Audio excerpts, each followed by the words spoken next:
الصلاة والسلام عليك يا رسول الله وعلى آلك وأصحابك يا حبيب الله. الصلاة والسلام عليك يا نبي الله وعلى آلك وأصحابك يا نور الله. یہ کریم صلی اللہ تعالیٰ علیہ وآلہ وسلم نے ارشاد فرمایا حضرت ایوب لوگوں میں سب سے بڑھ کر عالم، صابر اور غصہ پینے والے تھے. حضرت ابن مسعود رضی اللہ تعالیٰ عنہ سے مروی ہے کہ حضرت ایوب علیہ السلام قیامت کے دن صبر کرنے والوں کے سردار ہوں گے. ہاں، صبر کرنے والوں کے بھی سردار ہوں گے. اچھا، بعض اوقات ہوتا کیا ہے، اچانک کوئی پرابلم آ گئی، کہیں آگ لگ گئی، گاڑی میں نقصان ہو گیا، پیسے چوری ہو گئے، موبائل چوری ہو گیا، کوئی چیز میں نقصان ہو گیا، کاروبار میں نقصان ہو گیا، صحت خراب ہوئی. بندہ کہتا ہے یار یہ میرے ساتھ کیوں ہوا ہے، میں نے ایسا کیا کیا ہے. بعض اوقات زبان سے شکوے، شکایت، حالانکہ قرآن مجید فرقان حمید نے تو پہلے ہی ہمیں بتا دیا ہے. ہمارا پرابلم پتہ ہی کیا ہے، ہم بہت ساری باتیں جانتے ہیں دنیا کی، قرآن و حدیث پڑھتے نہیں ہیں تو مینٹلی پریپیئرڈ نہیں رہتے. آپ کو پہلے ہی پتا ہو کہ یار گرمیاں آنے والی ہیں تو اچانک گرمیاں آئیں گی تو پریشان نہیں ہوں گے نا. آپ کو پتا تھا جون جولائی میں گرمی ہوتی ہے، بھائی سردیاں نہیں ہوتی. آپ پنکھا بھی تیار رکھتے ہیں، ٹھنڈا پانی کا انتظام بھی رکھتے ہیں، گرمی کے وقت باہر کم نکلتے ہیں. اور سردیاں آتی ہیں آپ کو پہلے ہی پتا ہوتا ہے، رضائی تیار کر لیتے ہیں، سویٹر نکال لیتے ہیں. ایسا نہیں ہوتا کہ صبح اٹھتے تو 40 ڈگری ہوتا ہے، دوسرے دن اٹھتے تو 5 ڈگری ہوتا ہے. بندہ کہ یار آج ٹھنڈ کی ہو گئی، کل گرمی کی ہو گئی. مینٹلی پریپیئرڈ جب بندہ ہوتا ہے تو وہ تیار ہوتا ہے. اگر جو قرآن پڑھنے والا ہے، حدیث پڑھنے والا ہے، اس کو تو پہلے ہی مینٹلی پریپیئرڈ ہونا ہے. کیوں؟ قرآن کا وعدہ ہے نا، قرآن کا اعلان سنو. اللہ کریم قرآن مجید میں کیا ارشاد فرماتا ہے؟ بسم اللہ الرحمن الرحیم وَلَنَبْلُوَنَّكُمْ بِشَيْءٍ مِّنَ الْخَوْفِ وَالْجُوعِ وَنَقْصٍ مِّنَ الْأَمْوَالِ وَالْأَنفُسِ وَالثَّمَرَاتِ وَبَشِّرِ الصَّابِرِينَ. اور ضرور ہم تمہیں آزمائیں گے. کیا فرمایا؟ ضرور آزمائیں گے، تیار رہو. دیر از ایگزامینیشن. اچھا، آزمائش کن کی چیزوں کی ہوگی؟ سبحان اللہ، قرآن نے لسٹ بھی دے دی ہے کہ آزمائش کیا ہوگی. فرمایا کچھ ڈر سے، اچانک خوف آ جاتا ہے نا، کوئی دشمن آ جاتا ہے، کوئی دھمکی دے رہا ہوتا ہے، اچانک حالات خراب ہو جاتے ہیں، دل میں خوف بیٹھ جاتا ہے. پھر فرمایا بھوک سے، مال کم ہو گیا، تنگی آ گئی تو بھوک سے. پھر فرمایا کچھ مالوں اور جانوں اور پھلوں کی کمی سے.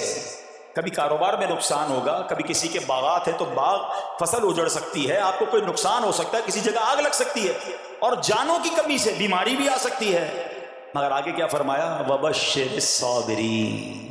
خوشخبری سنا ان صبر والوں کو. اور جب سبحان اللہ یہ ایگزام آتا ہے نا، جو اس ایگزام سے نکل جاتا ہے تو رب نے فرمایا خوشخبری ہے. اللہ اکبر. ہم نے زندگی میں دیکھا ہے جس نے مصیبت پر صبر کیا، اللہ کی رضا پر راضی رہا، اللہ نے مشکل سے بھی نکالا اور پہلے سے اسے زیادہ عطا فرما دیا. ہمارا پرابلم ہی ہم ٹیسٹ میں فیل ہو جاتے ہیں. جیسے امتحان شروع ہوا، واویلا شروع، شور شروع، شکوے شروع، سب کو بتانا. حالانکہ کر کوئی نہیں سکتا لیکن سب کو بتائیں گے. نہ کرو ایسا، میں جانوں میرا رب جانے، مجھے کیوں کسی کو بتانا ہے.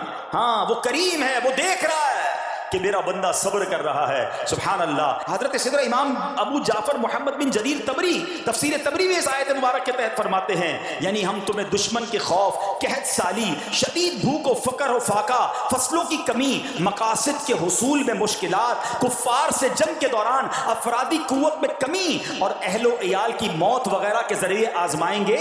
اور یہ سب چیزیں بطور امتحان ہوں گی تاکہ تمہارے سچے جھوٹوں سے اور اہل بصیرت منافقوں سے جدا ہو جائیں. یعنی اس ٹیسٹ میں پتا چل جائے گا کون اللہ والا ہے، کون صبر والا ہے، کون اللہ کی رضا پر راضی رہنے والا ہے. سنو سنو، جب یہ تکلیف آتی ہے نا تو اس کا پھر اجر کتنا ملتا ہے. شہنشاہ نبوت، مخزن جود و سخاوت صلی اللہ تعالی علیہ وسلم نے ارشاد فرمایا، جو دنیا میں ہی اپنی ہر خواہش کی تکمیل کر لے تو یہ چیز آخرت میں اس کے اور اس کی خواہش کے درمیان آڑ اور پردہ بن جائے گی. اور جو مالداروں کی زینت کی طرف اپنی نگاہیں دراز کرے تو وہ آسمان والوں کے سامنے بے عزت ہو جاتا ہے. اور جو شدید بھوک پر صبر کرے اللہ عز و جل اس کو جنت الفردوس میں جہاں چاہے گا ٹھکانہ عطا فرمائے گا. ہاں، ہر چیز پوری ہو جائے، جو چاہیے وہ مل جائے، یہ نہیں ہونا چاہیے. کچھ نہ کچھ آزمائشیں آئیں گی، اور اگر سب ادھر مل گیا تو ادھر پھر کیا ملے گا؟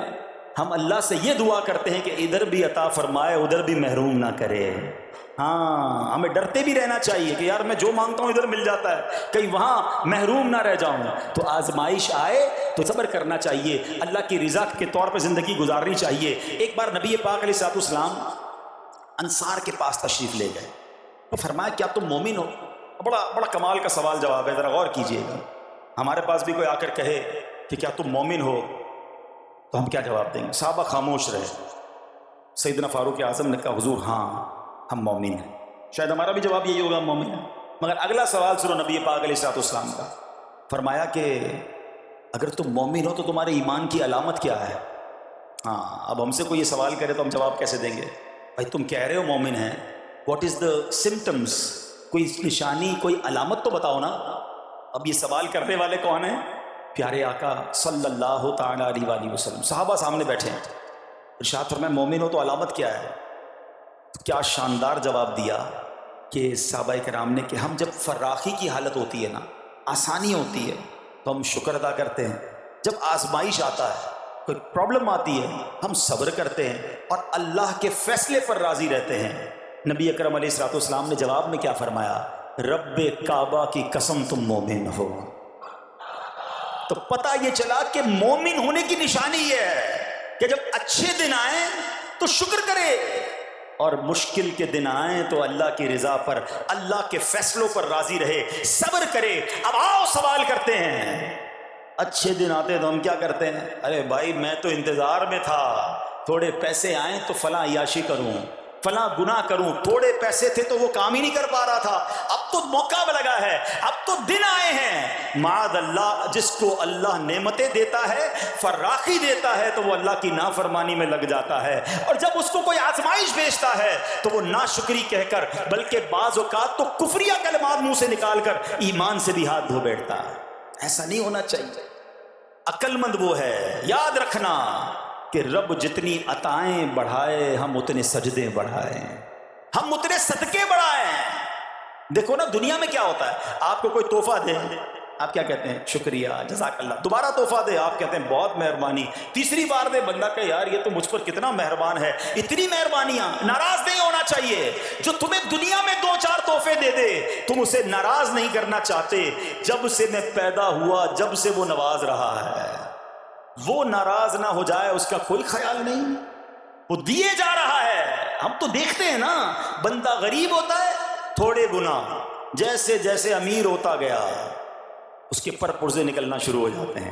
مسجد سے دور، نمازوں سے دور، معاذ اللہ حرام کاموں میں پڑ جاتا ہے. ارے اللہ کے بندے، تجھے رب نواز رہا ہے، تیرے تو سجدے بڑھنے چاہیے تھے. لیکن ہوتا کیا ہے، وہ عطائیں بڑھاتا ہے، لوگ خطائیں بڑھاتے ہیں. نہ کرو ایسا. جب فراخی ہو، جب اللہ کی طرف سے آسانی ہو تو شکر ہو، اور جب آزمائش آئے تو صبر ہو. یہی مومن کی نشانی ہے. اور اللہ سے دعا کرتے ہیں کہ اللہ کریم ہمیں اپنے شکر گزار اور صبر کرنے والے بندوں میں شامل فرما لے. اور یقین کریں صبر کا جو پھل ہے نا، وہ کہتے ہیں نا صبر کا پھل میٹھا. او ہو، بالکل ٹھیک کہا، بلکہ بہت میٹھا ہے.